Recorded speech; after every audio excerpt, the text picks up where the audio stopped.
Good evening, everyone. You're back listening to the Telegraph Rugby Podcast, and we are about to do our very best to review a lively Six Nations weekend. A slight change of recording time and location this week, but the same old voices, myself, Ben Coles, and we've got one Charlie Morgan. Hi, Charlie. Hello, Colesy. And also one Charles Richardson in Lille, who is still reeling from that dramatic draw between France and Italy. Charles, is the post still shaking from Paolo Garbisi's penalty? The post is still shaking, as are my hands, and I don't think my heartbeat's come back down to a sort of respectable and safe level yet, but hopefully it will by the time we finish this recording. Is that not just because your body's gone into some kind of smoke-induced reaction to the pyrotechnics at the start of the game, which took about 15 minutes to clear? Yeah, at the start I just had no idea what was going on. All the players looked the same. Seriously, could you not see anything? Well, no, I could tell the players, but my vision was impaired by the smoke. In fact, I was trying. If it hadn't been so dramatic at the end, I would have got the smoke into my match report, but I've not been able to do that just because there was so much other stuff to talk about.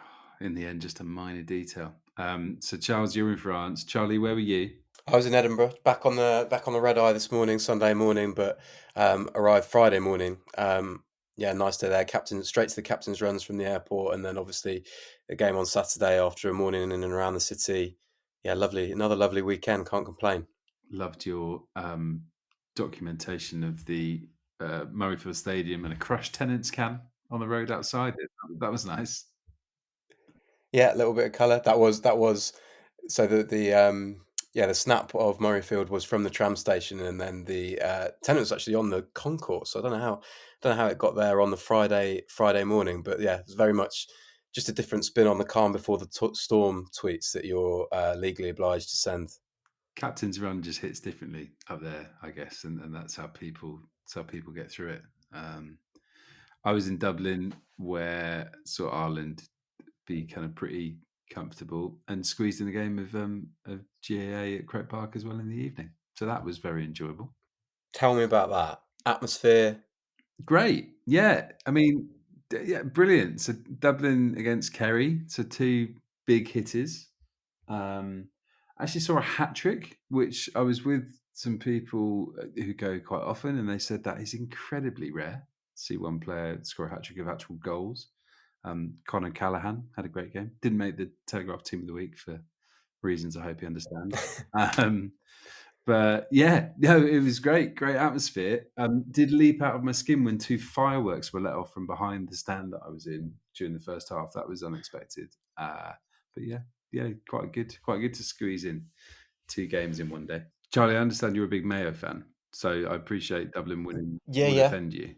I mean, I'm vicariously through a friend I used to work with. She was a long-suffering Mayo fan. They've got a curse on them or something like that. But and actually, I'm not sure whether. I don't think they've broken it yet. Have they? Something like that. But she would go away to these grand finals full of hope on the weekend, and then sort of come back just progressively more broken, and then just work her way up to being optimistic again by the next season. It was great, and I just feel moral support. Also, John Mullin, one of our old editors, I think was a Mayo fan as well. So as one of the I'm all in. We're way off base here, but there's a photo of Harry Kane holding up a Mayo shirt on the internet, and everyone assumes that this is the reason why he's not having much luck at Bayern Munich. We have digressed enormously away from the Six Nations. Can I ask you all? Well, ask you both for a highlight of the weekend. Charles, I'll come to you first. Well, it has to be Italy's length of the field almost try that got them back in the game, and finished off by, the angel Capuozzo in the corner. He's got form for being the hero, and he was nearly the hero again. I think that they will feel deflated. They certainly did feel deflated by that draw. They were very proud. But I think at that point, when they scored that magnificent try with Brex and Menoncello just tearing it up, I think there was a genuine feeling, and I certainly thought that they were going to go on and win that game, because France were absolutely all over the shop. Charlie, what about you? What's your highlight? Just from a point of view of having sort of being around the captain's runs the previous day, and obviously being around the build-up for 2 weeks as it was with the fallow week, Kevin Sinfield giving a big kind of tub thump on the Tuesday, I think it was, before the game, which is quite unusual for England. That was kind of remarked upon when we got up there, that England had done a fair bit of the chat as though they'd sort of lent into the underdogs and underdogs kind of tag. And clearly that had been the other way around in years gone by before this amazing Scotland run. With all of that context in mind, Scotland's first try, where they just teased England's blitz and went through the middle with Sione Tuipulotu getting across Ollie Lawrence to fix him, and Henry Slade flying out the back to go looking for Russell, and Hugh Jones taking that space. I thought that was just really clever. And obviously at that point, Scotland were 10-0 down. So you thought, right, game on. And actually, that was the spark for Scotland to eventually kind of take hold of it fairly convincingly. And I think it will have been significant for them, not because there's another win over England, and those aren't rare anymore, obviously, because they're on a really nice run of 4 in a row and in a patch of getting that done. But I just think to do so convincingly as favourites, I think that's significant for them. Makes that non-try last week just more gutting, though, doesn't it? We're all about the good of the tournament and everything. Yeah, no, I was just going to say that was honestly my first thought after the end of that game, was how frustrating is the France game just as a whole. The fact that because it's the last decision, but they should have won that beforehand. I was actively annoyed at Scotland for not doing that. I was trying to think of a highlight myself from Dublin, which was quite a weird day. I mean, we'll get into it just in terms of how it played out. If I had to pick one, it would probably be Ryan Baird, just coming off the bench and just going crazy, just like making long range breaks from his own 22, making such a good break at one point that he completely outran all of his support, and sort of, when a horse is just doing really well in a race and just starts veering the wrong direction as it's breaking clear. He was just getting further and further away from Gibson Park for one break, and it looked hilarious as Gibson Park tried to beckon him back towards him for a pass. He was great. I thought Ireland are just on such a different level at the moment, and I'll get into why. But yeah, he just came up with a sparkling cameo, which I thoroughly enjoyed. It was a very, very fun performance. Anyway, Charlie, we're going to be quizzing you now because you were at Murrayfield. Scotland's 4th Calcutta Cup win in a row, and the scoreline maybe flattered England slightly. Let's have a chat about it. Okay, Charlie, before we chat too much England, can we just praise Scotland and talk about what Scotland did well? What were you most impressed by out of their performance?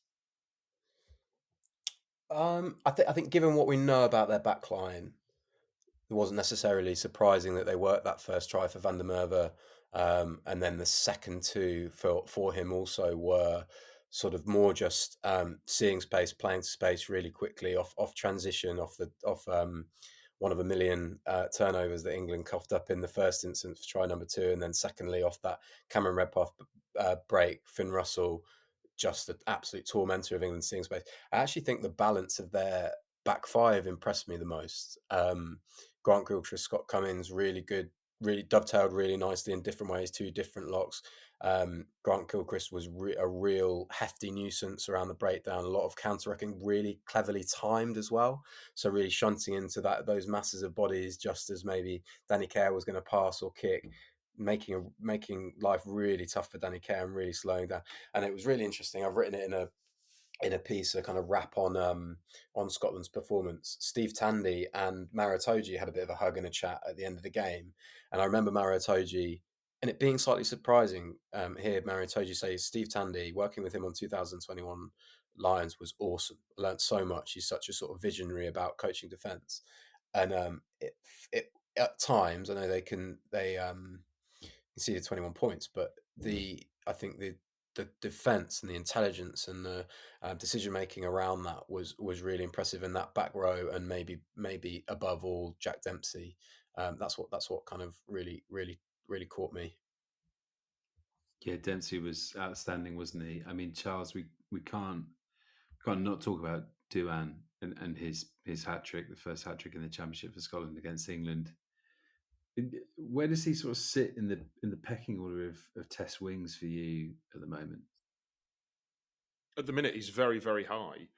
I think higher than his stock has risen since the World Cup. And a few of the guys have probably dropped down the pecking order a little bit, and he's very, very high. I mean, just the way that he took some of those tries was just outstanding. And but I mean, just in terms of the bigger picture, the finishing was just sublime. But I mean, England, and I know we're going to come on to them, but they were stung by him last year. And really, it's deja vu almost, because one of the tries came from that, fabulous scrum set piece move that Charlie's just spoken about. But two others really came from, well, there was one majestic Finn Russell cross kick, but it came from a sloppy line break where England let Cam Redpath in behind, and then they were chasing shadows. And another one came from an England drop pass. Furbank sort of headbutted the ball miles forward, and Van der Merwe's gone. And really, after such a positive start, England were lost. At the start of that second half, there was a really good defensive stand from England where they kept them out after many, many phases. I think it was Sam Underhill who won a holding on penalty near the line. I might be wrong. And that felt like a big moment. You felt there if Scotland had scored, then they would go on to win. England kept them out, and then a minute later, 30 seconds later, they're scoring anyway with sort of relative ease, admittedly with a bit of world-class fly half play from Finn Russell. But Van der Merwe is, I think we described him at the Telegraph last year as Duhan the Destroyer after the Calcutta Cup win at Twickenham. Well, I don't think there's a noun or an adjective that goes above that. He was just the Destroyer again, Mark II.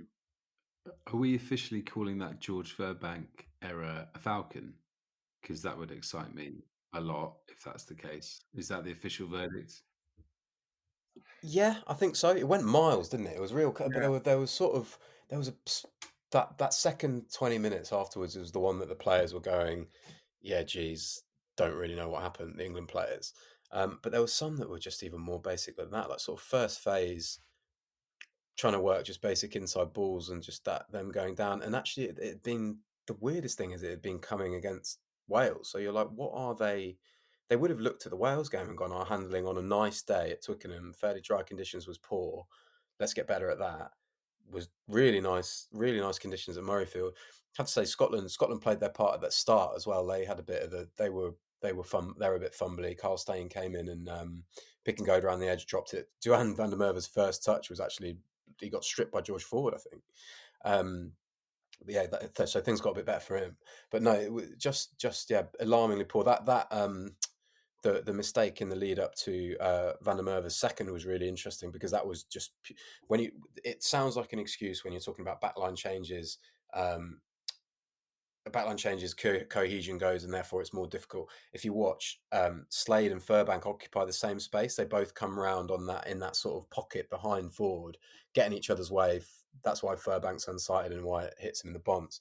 But it looks village when it happens. It really looks like a kind of just like what England looked like, what they are at times, which is a side who's struggled to keep combinations together and build cohesion. And Scotland look totally opposite. They look like a settled side that have pushed through this World Cup cycle onto the next one. You don't even talk about World Cup cycles when you talk about the Scotland side, because they've been settled for longer than that. So that's the difference there.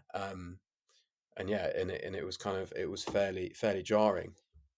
In a strange way, it was almost a good reflection of just where England are, isn't it? Because they'd had the wins over Italy and Wales, and we kind of jokingly talked about it at the end of the last podcast, didn't we? Where we said, well, listen, if they win at Murrayfield, then all of a sudden they're 3 from 3, and people start to raise their eyebrows. I think I watched the game back this morning on my flight back. The catalogue of individual errors that you've touched on already, Charlie, is quite extraordinary. You can understand it a bit more, I guess, in the second half when they're sort of chasing the game and the scoreboard is getting away from them a bit and they're trying to force things. But there's still moments such as Itoje choke tackle, or when Yoann Ashman comes in for a rip on someone, or the Ben Spencer grubber into someone's ankles, which then turns into an Andy Christie penalty turnover, like where you're just kind of, I think you lose a bit of goodwill and patience there if you're a supporter, because you're expecting more from a group of clearly quite talented players. I mean, Charles, what's a positive out of this for England? What can they take from it? It's quite hard because the individual errors were so bad. It's quite hard to pick out many things, I guess. Well, I think what they can take from it is certainly that some of those individual errors are quite uncharacteristic. You mean, you look at George Ford passing inaccurately. He's grown into one of England's, if not Europe's, one of leading passing fly halves, and him passing inaccurately is you can't mitigate for that. Maritoje rarely has a bad game for England, and he wasn't at his best yesterday. As you've mentioned, he was choke tackled at the end. These are the uncharacteristic errors. Ollie Lawrence, how many times has he thrown a pass into touch for Bath this season? When trying to locate a teammate, I haven't seen it. If it has happened, then fair enough. But so that's certainly a positive. It's straw clutching a bit, but the fact that the errors were on such an individual level, and collectively England did at times look better. You look at some of the first phase stuff, and certainly that opening try from Furbank. At times England did look better, and their phase defence, I suppose, again wasn't. I know they conceded 3 tries, but it didn't come from sustained Scottish pressure. And the set piece was good. Dan Cole had a good game, didn't he? Genge was decent, and they're building a good sort of quartet of props there. I think there are positives to take, certainly, but I think we are talking about England in just a more negative and pessimistic tone than potentially we were last week, where we were sort of saying that if they went to Murrayfield and won, then that's 3 from 3. You sort of guaranteed third, maybe second with the result today. And suddenly your championship's looking completely different. But they were 10-0 up after England were 10-0 up after 16 minutes and looked the better side, really, for the opening 16 minutes. And it almost looked as if there was only one team who was going to win that game. And then they conceded 27 points to 6 in the ensuing half an hour or whatever it was, and it was gone. And then by the end, I mean, we've chatted a bit about this already privately, but I just couldn't believe how pedestrian and ponderous they were towards the latter stages of that game when they were chasing it, needing 2 scores to win. I wonder if the Finn Smith missed conversion meant that they thought that they couldn't win. Not to blame him at all, but obviously that would have got them within 7. And I wonder if they felt that they couldn't, that there just wasn't enough time, and that they were playing for a losing bonus point. Because it's all well and good box kicking up the field and having to gain territory and sticking to that sort of strategy, but at some point you might have to throw a bit of caution to the wind, because time was running out. They didn't have the time to kick and risk losing possession. They needed to play, and they didn't seem to even comprehend that or acknowledge that, or even. Maybe they don't have it. Maybe they don't feel like they've got it in their locker. But when they were chasing the game in those last 10 minutes, I think from about the 73rd minute onwards, it felt as though England thought they were going to lose. And even when they were getting penalties, there was not a lot of urgency to kick to the corner. I mean, I know it's clutching at straws a bit, but you were just sort of there watching it, going, "Why are you not all moving a little bit quicker, given that time is running out?" And it felt like you had a bit of momentum when Immanuel Feyi-Waboso came on and scored that great try. It felt like they were building something. They might not have gone and won, but it felt like that there was a spark there, and it fizzled out. I thought that I've written about Feyi-Waboso. I think he's got a start in at least one of the next 2 games. I think George Martin offered them a bit off the bench. But it's bizarre. I've been trying to sort of get my head around it ever since it happened this game, because there's so much, as ever, so much content in a test match, right? And actually what England will say is that with the box kicking, and why they would have stuck to it at the end, is because it was presenting them with opportunities, because Freeman and Daly to a lesser extent, and then Feyi-Waboso when he came on, were getting up, contesting, and that was an area that they were putting pressure on Scotland in. But there are a couple of things wrong with it. One is that, do they have the pace and the alertness and the skills to then strike off those loose balls that they're winning back? I don't think so. I don't think they really have since Johnny May was in his pomp, when sort of around sort of 2017, 2020, they were really good at striking and on sort of off turnover and off those in those kick battles. I think they will aim to get back towards that. And then the second thing is just when it is inaccurate and the chase isn't well coordinated, it looks really bad and sucks energy out, because it is just almost like a free hit. It's almost just giving the ball back very easily. So there was a bit of that going on, but that's what I mean about with the kick battle going well, the scrummaging being sort of fine, and then with the phase defence, okay. They conceded 3 tries, sort of lightning bolts is the sort of the trendy term, isn't it? With all of that going wrong, and then you add in all of that going sort of okay, and then you add in the handling errors, it's still quite hard to judge England. The kind of I was looking forward to the game, because I really felt like we would really learn a lot either way. It would be like a step forward if they won, and I believe it would have been one of the best, probably maybe just behind that Argentina winning the World Cup. I think over the next 2 weeks we'll really see whether they're treading water and even going backwards, or there is meaningful progress there. Did we curse Henry Slade slightly by stressing his importance in the blitz defence, and then given what happened with the first try, where he kind of is the one who gets suckered in, and then the hole is left for Hugh Jones to go through? I mean, that was one thing that kind of leapt out watching it back. And just a general point about the attack. I know this is a topic that we seem to bang on about every week.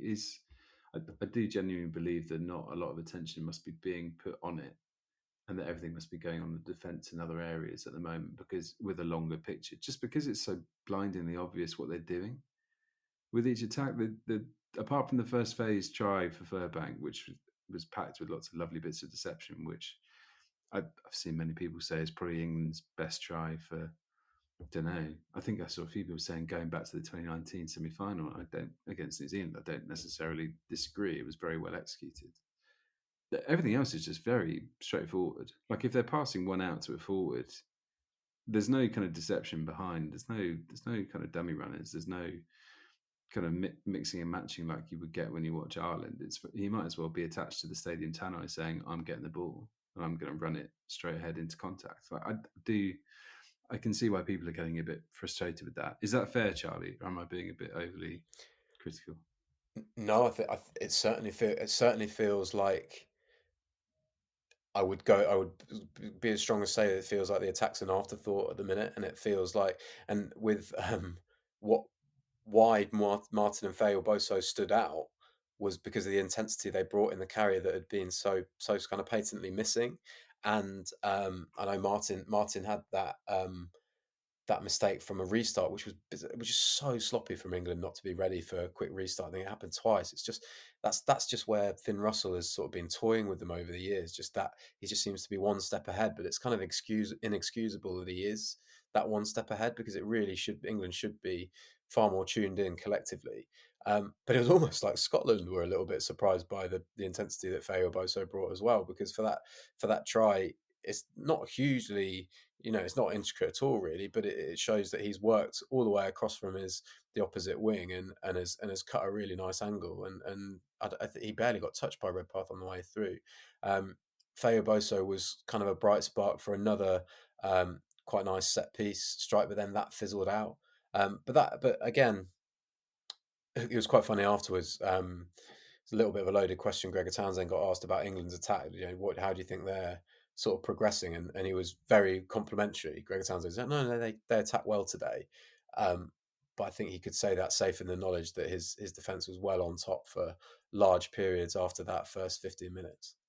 Yeah, I was going to say, at one point, Ellis, Genge and Dan Cole were at scrum half and first receiver respectively, which means you've got your two props in phase play attack, essentially playing 9 and 10. which is what most sort of community rugby clubs would do when they go on tour. They'd put their two props as a joke at scrum half and fly half, and that's what England ended up with in phase play at one point, and it didn't seem like it was deliberate or a tactical ploy, let's say. Just on a more positive attacking moment, if you had to pick a favourite between Van der Merwe's try last year at Twickenham and the second yesterday, which would you go for? I'd probably lean towards last year, but they're both. How nice to have the two of them on your CV, I guess. I'd lean towards last year as well, just because he had more people to beat, didn't he, and more to do. The one yesterday was just more of a foot race, which it still took a lot of finishing. I'm not taking anything away from him; it still took a real lot of finishing. But last year there was swerving, there was a bit of a pirouette, there was beating defenders with the step, there was that very, very humiliating handoff on Alex Dombrandt as he went over, and it required some finishing last year. His second one last year was an awesome team move, just like bags of conviction, bags of skill about Scotland. The second one yesterday, I still think that number one last year is the best, but the second one yesterday gets better the more you watch it, because he beats Ben Earl. He makes Ben Earl look unathletic, which is quite difficult to do. Ben Earl's a supreme athlete, and he's flat-footed, he gets nowhere near him, then burns Henry Slade, and Tommy Freeman does pretty well to get across and keep him in that corner, but didn't matter because Finn Russell was kicking really well, so it's 7 points. But no, he's special player, special finisher. The quality of Hugh Jones' pass as well, I just wanted to flag for that. I thought the way he got that out under pressure was so good, and it does have a falcon as part of it. So does that edge it ahead? I don't know now. Now I need to reevaluate. I need to think about it. Do you remember last year when everyone was joking about Kyle Steyn getting the assist for the Duhan try, given he'd literally just passed it from the kick? Hugh Jones did slightly more this year. What about the World Cup with Marler and Laws, when Marler literally headbutted the ball forward for Laws to score in the World Cup? Maybe that's what Furbank was going for, a repeat. Well, listen, we're in an age of law trials. I think Falcon try assist should be worth more. So I'm going to petition that, and I'll let you know if I have any progress. Let's chat about the rest of the weekend. Charles, we'll come to you next, I think. I want to hear what happened in Lille, under the roof. Right, Charles, you've seen many excellent firework displays and pyrotechnic displays in your time. Where does Lille rank? Top three? Certainly top three. It was certainly in the top three scariest. I about jumped out my seat, and worse, which I will leave to the imagination. You can't leave it there. That is terrible. I've got to leave it there because I can't go into more info on a respectable podcast such as this. Is this your way of saying, please ask me about the game? Yes, and also we would be given no warning that there was going to be those sort of gunshot fireworks. It was all indoors as well, as we know. The roof was closed, so it echoed around. It was even louder, even more, terrifying. Really, it was the only word for it. I mean, fireworks at the start, fireworks at the end. I think there was Italy celebrating and almost sort of semi-celebrating a draw, and France, somewhat embarrassingly, really, given many had them, me included, as pre-tournament favourites, were semi-celebrating not losing against Italy in a match where they went 10-0 up after nearly as many minutes, and again, a bit like the England game yesterday, it looked like it could be. I mean, not quite like England, but it looked like it could be a really long day at the office for Italy. It looked like it could be sort of 40-50, a bit like at the World Cup when they won by, I think, 53 points. And in the end, they were clinging on by the skin of their teeth. I mean, some of their intent to execution ratio, which is a thing that I've just made up, but their intent to execution ratio is was completely through the floor. I mean, they made England look like paragons of efficiency and ruthlessness and accuracy. I mean, honestly, I cannot. The amount of opportunities spurned in that first half. It was gobsmacking. Like, it was properly alarming. It was comfortably the worst performance of the Fabien Galtier era, and I have written in a somewhat Partridge way, maybe you two might say, in my report, that when Fabien Galtier took over after the 2019 World Cup, it was heralded as the nouvelle vague of French rugby. You know, harking back to that to the film movement. Well, in Lille, it was nouvelle gag. I mean, only Paolo Tuolangi and Francois Cross emerged with even a thread of credit, I think, from that game. The rest of them, I think they all need to really have a long, hard look at themselves. Some of the decision making, that Damien Penaud flick inside to Mathis Lebel in the first half. What on earth? Why? I was just sitting there thinking, what are you doing? Like, these were world class. We were talking about these players in World 15 contention last year, and now they've got one win from 3 Six Nations matches, and they've played, and the win was, by the skin of their teeth as well, and they look completely lost and bereft of ideas. Is it a DuPont thing? Probably, maybe. But there's enough class there whereby they shouldn't be drawing to that Italy. Italy were missing a couple of their best players themselves. I'm glad you mentioned Penaud, because I was watching him and sort of thought that his struggles in this whole Six Nations actually seemed to be an embodiment of France's confusion and loss of direction, because he had a little chip over the top, didn't he, which he basically shinned straight out on the full when France were attacking down the right, and he just thought, you're not doing that 12 months ago. You're not doing that 2 years ago. Like, that's when those are the chances we expect you to suddenly make something out of nothing and score tries from, not to, be putting them out on the full. I'm glad you mentioned Tuilagi, because I thought he was great. And he was part of that first 20-minute a barrage, essentially, wasn't it?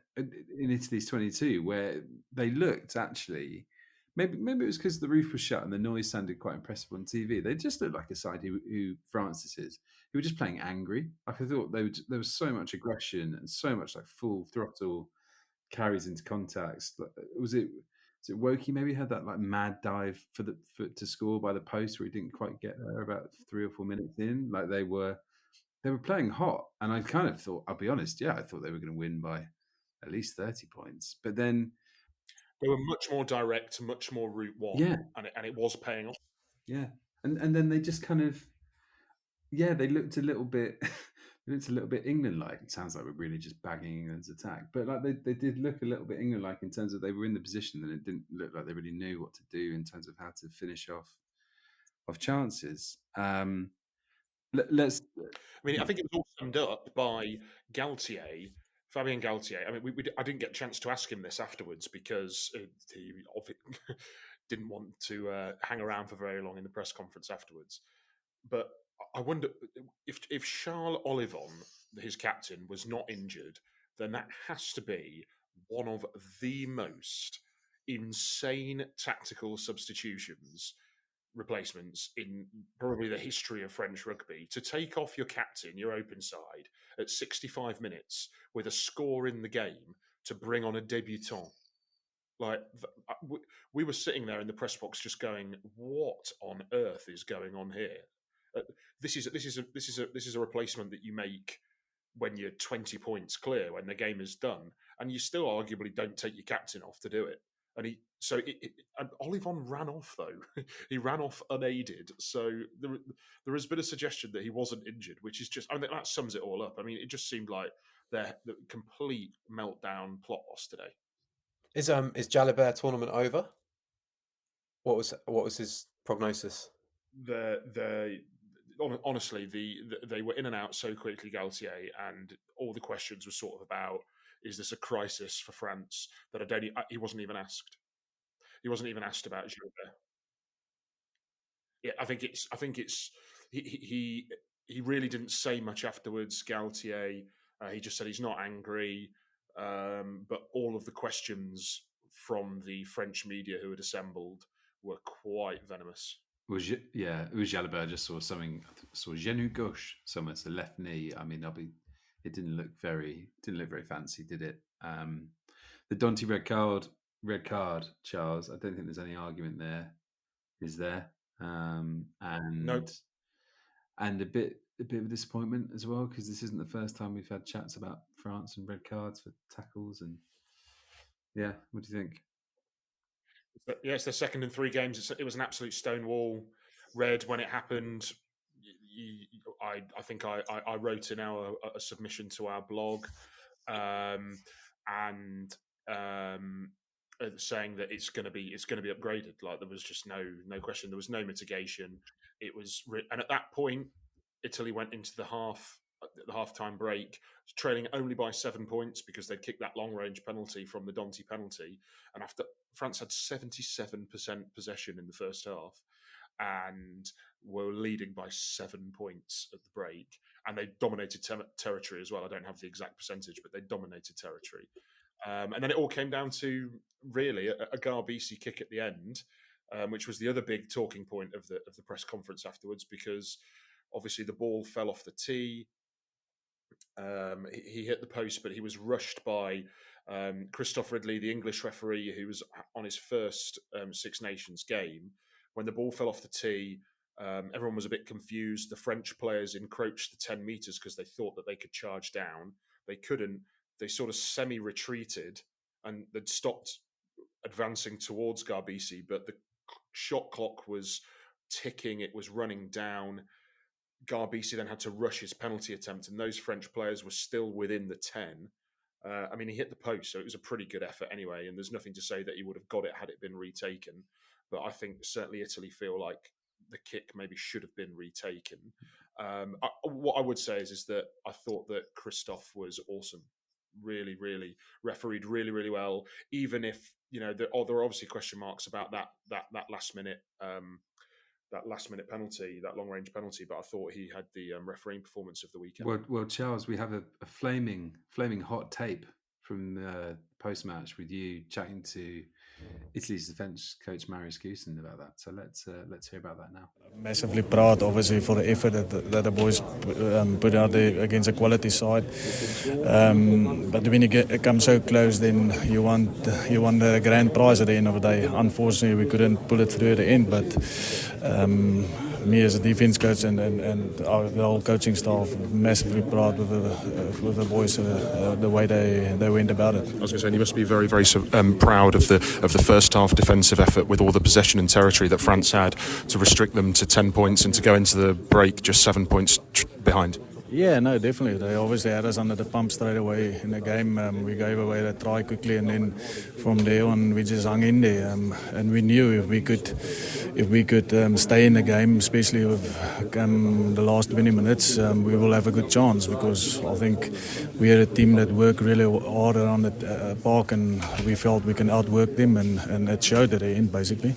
And can you talk us through that fabulous try that got you right back in it, scored by Ange Capuozzo, the hero in Cardiff as well? He seems to sort of enjoy scoring big tries in big games. Yeah, look, it's become a little bit of our DNA of playing the way that we want to play since 2 years ago or 18 months ago. And we always back ourselves if we create a bit of momentum and with ball in hand, and we definitely have some players in the back line that can make a difference and score those type of tries. So it had to be Capuozzo to score it again. So it would have been a fairy tale ending if we could have won that again.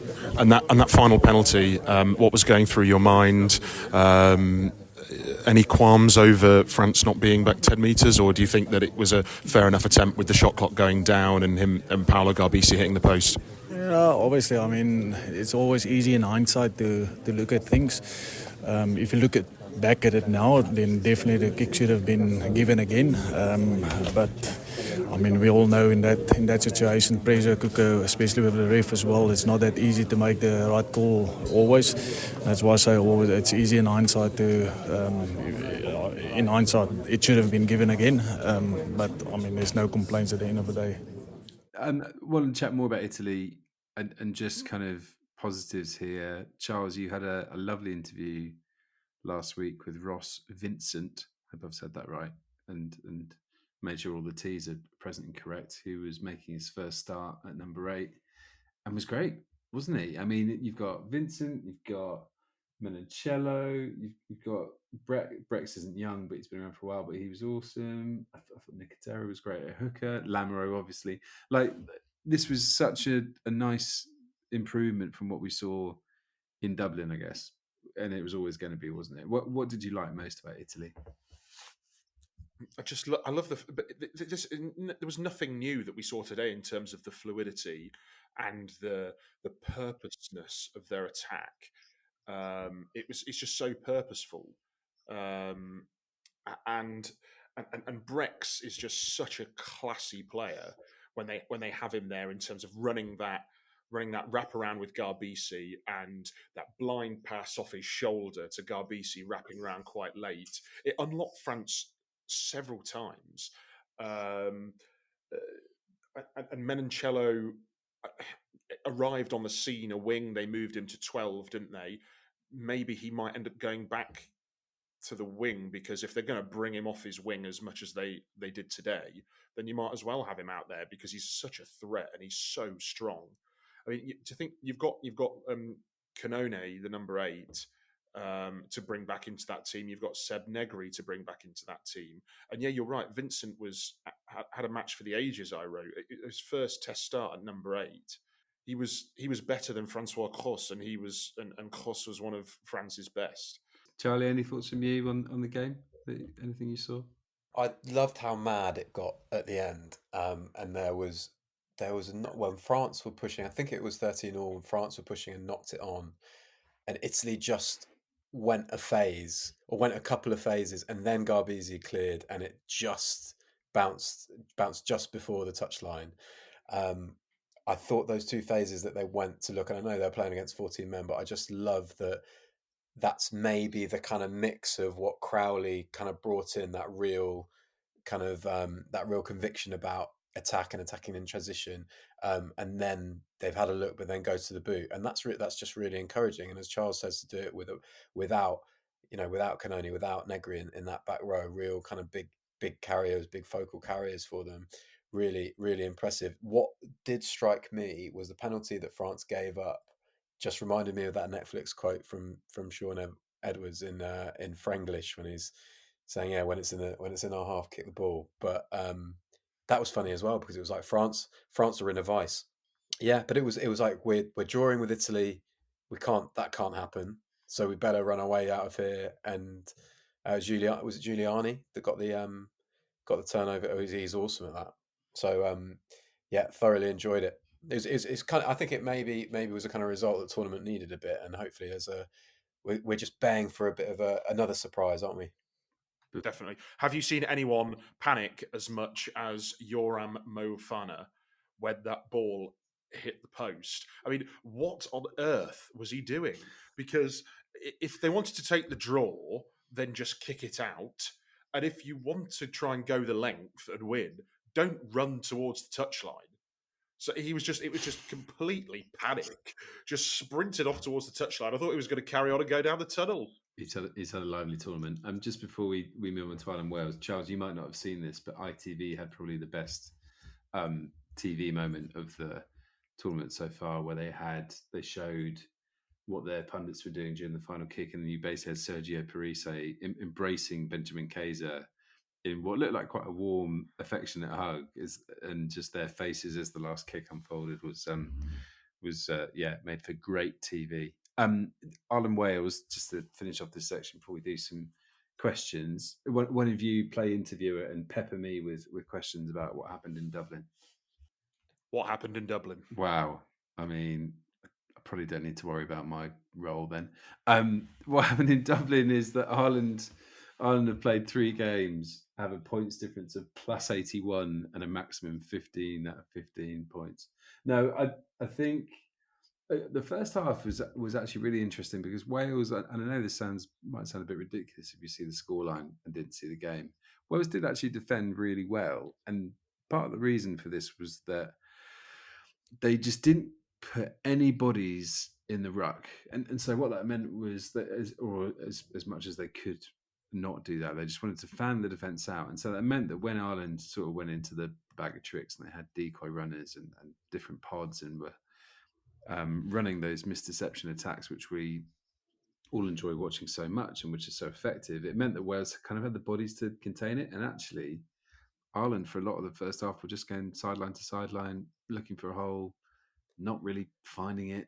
And then Tommy Raphael would pounce for a turnover penalty, or Ireland would knock on. And I think they were genuinely frustrated. And I think that kind of fed into the crowd a little bit in the first half, because they obviously were expecting a bit of a trouncing, given the quality that Ireland have at the moment and the quality that Wales are trying to build.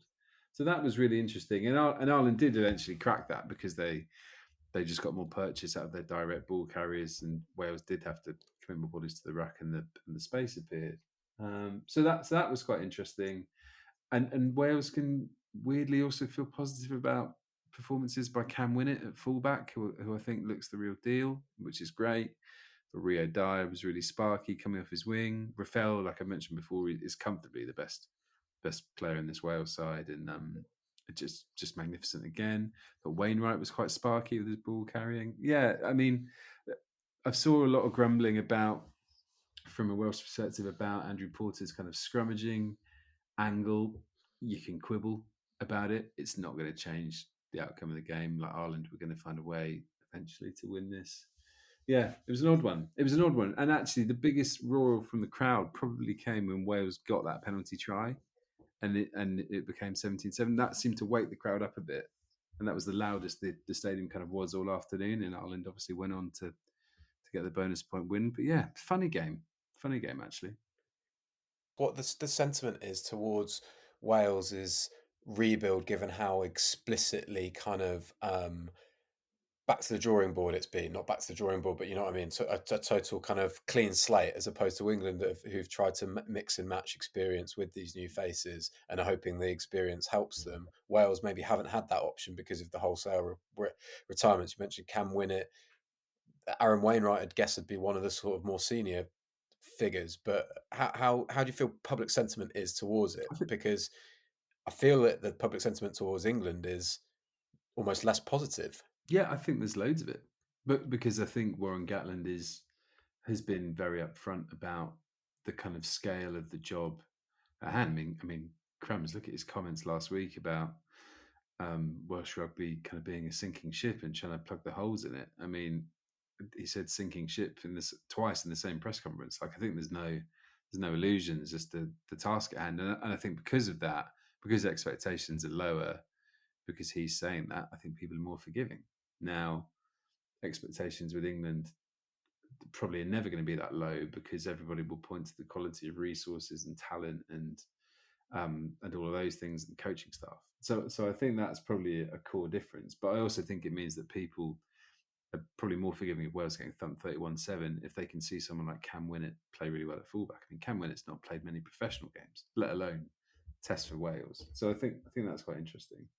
And just on Ireland, I think actually Andy Farrell probably will have enjoyed having a bit of an attacking conundrum to solve, just going into the next two games, just because it's another test for them. It's another thing they found their way around. I mentioned Ryan Baird earlier; he was great. Gibson Park is just fantastic at scrum half. My love for Bundyaki is well known, but I just thought he was sensational. There was a lovely moment where he and Henshaw combined for a penalty turnover. And actually, a Henshaw knock-on denied Bundyaki a try in the second half as well. Like they're just so complete, Ireland. Calvin Nash and Kieran Frawley at wing and fullback have slotted in seamlessly. And yeah, I think we won't get into England-Ireland stuff too much, but yeah, obviously they're streets ahead, aren't they? I think both of you would agree with that. Yeah, can you see the Irish apple cart being upset at all with the two games remaining, England and Scotland? Are we talking a Grand Slam procession? I mean, I wish Scotland had put France away at half time, based on what we've seen out of France today, as in Sunday, and just how good they are as a team. Because how great would it be if we had Grand Slam decider on the final day? Also, how hilarious would it have been if we'd had a Grand Slam decider and then they'd had to go to Lyon to do France v England as the late game when all the focus had been on the middle of the afternoon. Yeah, I no, I can't. I think they're too good. They're too good, and the depth is too good. The coaching's too good, and I don't believe we'll talk more about England next week. But yeah, they're head and shoulders above the rest at the moment. Right, let's get into some of your questions. Right, everybody, thanks for your questions. Thank you for sending them in a day early as well. Much appreciated. We're going to kick off with one from Chris, who says, has initial indecision in selection created a situation whereby Borthwick now has to toss the younger players to the Wolves by giving them first starts against Ireland and France? So basically, because of where England are, do they now need to give younger guys a go? I was actually quite surprised how early Finn Smith came on yesterday, which maybe kind of pointed towards that feeling that maybe actually England feel need to give these guys a bit more time. And I think we're all in agreement that Feyi-Waboso should probably start. I mean, I'd start him in both games. I don't see why not. Charlie, what do you think? Would you? Well, firstly, who would you bring in? And I guess is that the direction England should go down? That's a really interesting question. There are a few kind of strands to it. I think I'd like Feyi-Waboso to start. I just think he's shown enough. He showed enough, as we've said, enough kind of athleticism, but also nuts and bolts to his kind of positioning and stuff to really get another chance to learn on the job. I'd start Martin, whether that's keeping Itoje and Chesham, and maybe moving Chesham to 6, or putting another 6 there, maybe Roots, or Pearson was at 6 for the A team, wasn't he? Which was quite interesting. There are a few strands here. So the first one is that I think the new players have earned, both through training and both through those assured cameos, the most assured cameo. The guys who've made the most assured cameos are the most likely to start. So in that respect, I don't think they would be being thrown to the wolves, because they would have earned that. The second thing is that there are no easy opportunities to blood these players this year. It's a really tough year for England. I think the two inverted commas from here easier games are Japan away and then Japan at Twickenham, and the rest are against Southern Hemisphere sides, either at home or away in New Zealand. So not easy, not particularly sympathetic for debutants. And then the other thing is, I think it's what's made the decision more difficult is the other performances more than the policy in the first place, because otherwise you'd be doing what Wales were doing and giving it a total clean slate and almost throwing an entire side to the wolves. And I think Gatland was more inclined to do that because of his experience, because of maybe that Wales had overachieved at the World Cup with that win over Australia and getting out of what looked like quite a tricky group. We know that this Borthwick rebuild has kind of been in two parts, with the World Cup as a kind of almost siloed off, and England opting for all-out experience because that was, they thought, the best way to do it. I think that this kind of hybrid style of what Borthwick is going for this time is really interesting. I wrote in the piece on the website that I think mistakes from quite senior players have maybe given him mandate to accelerate that process. And maybe just that means starts for Martin, Feyi-Waboso, maybe Spencer as well. And I'd like to see Chantal Cunningham start South, if not start one of the next two games, and certainly get more significant minutes off the bench. And then I think if those guys go well, you're looking at a side that you've transformed a bit. Charles, anything to add to that? Not really. I agree with everything that Charlie said. I think that the initial indecision in selection, as you said, is maybe a little bit harsh and a little bit disingenuous, because, of course, he had his starting halfbacks in his dream have also been ruled out. His starting fly half has been ruled out for the first 3 games. We don't know when he's going to be back. And obviously there have been midfield issues in terms of the centres availability as well. There was George Martin, who we know almost definitely would have started the first 2 games had he been fit. Genge too, presumably, if he had been fully fit. So in many aspects, he was sort of backed into a corner, really, Borthwick, and he's made the best of what he's got. Having said that, I do think that it's not really throwing them, as Charlie suggested. I mean, France away at the minute is looking. We would never have said this a month ago, but France away is looking probably like England's sort of third easiest game this year from what's left to play. Given the state of France at the minute, so actually, you wouldn't be sort of too concerned about Feyi-Waboso and George Martin and maybe Chandler Cunningham South starting those games. I mean, Feyi-Waboso off the bench, he didn't look like he'd been chucked to the wolves at all. He looked a wolf himself. He was breaking through. I think every time he touched the ball, he broke a tackle. Scotland barely laid a finger on him for his try. The way he chased that restart, I think it was his first restart when he came on the field. He was like an Exocet missile. He looked like sort of a cheat code, and I don't think he'd be thrown to any wolves. I think he looks ready. Just you mentioning Wales there, Charlie, has made me think about the contrast between Jamie George as captain and Dad Jenkins as captain of Wales, and how obvious it is that Wales want a new young captain, and just to build around them. I don't necessarily know who England would have gone for if they'd gone for a young captain, but you could have had a young captain and then kept all the likes of George and J, and you can keep that kind of leadership core around that younger captain. I just wonder I can't think who that would have been as like an obvious person. So maybe something to think about. Other question we had from Nathan was England. I read it as England need a new attack coach, but that's not right. It's do England need a new attack coach? And then he mentions Sam Vesti. Sam Vesti probably because England beat Portugal 91-5 today. I think you can take absolutely the barest of minimum from it, given the Portuguese opposition. I almost makes me annoyed that it's kind of listed as England A Portugal, because it's not the Portugal that from the World Cup, which we really enjoyed. But anyway, sorry, Charles, you got your hand up. What are you saying?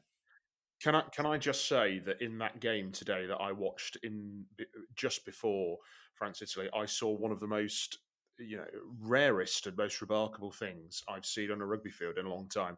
England's scrum dominance was such that at one stage they put into the scrum.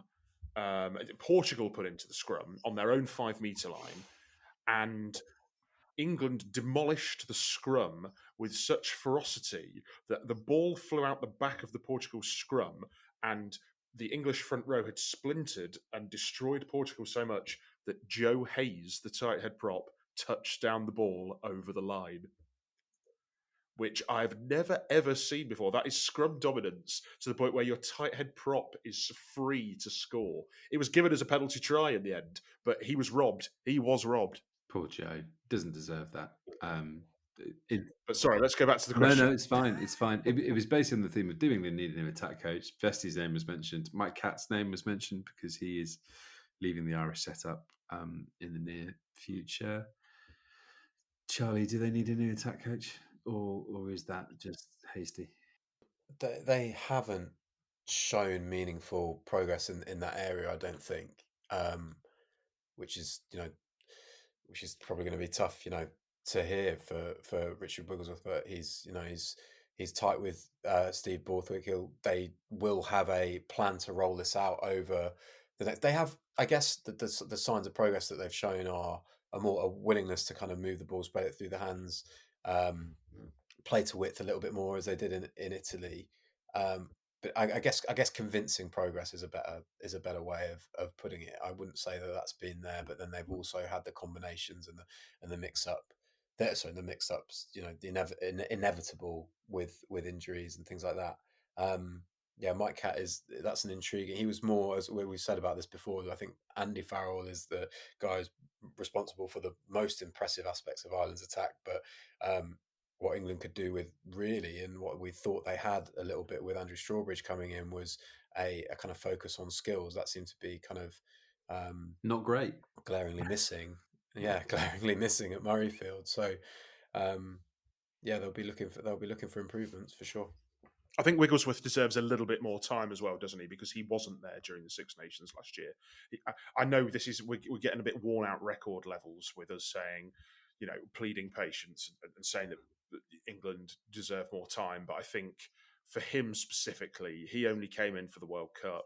He's only been in situ since the World Cup or the build up to the World Cup. So I think for him, he does deserve a little bit more patience.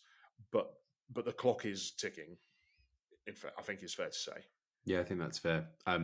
We did have one more question from Gavin. But Gavin, this is a cop-out. You asked, is the Peniassi Dakivaka try for Staffron So, which has been doing the rounds, the best solo effort ever? We haven't got enough time to discuss it, and we're now going to have a week to look up the best solo tries ever, and we'll come back to you next week, and we'll let you know, because I personally need more time to have a look at some tries. But it will be the best this season. It'll be the best this season. That is it for today, though. Thank you, Charlie. Thank you, Charles. And thanks to everybody for downloading the podcast. There's plenty more fallout from England's defeat against Scotland and lots of reaction to the weekend as we go through this week. All on the Telegraph website, and also plenty of build-up to the clash against Ireland next week as well, and the other Six Nations games, so lots to get stuck into. Until then, we'll see you next week. Goodbye.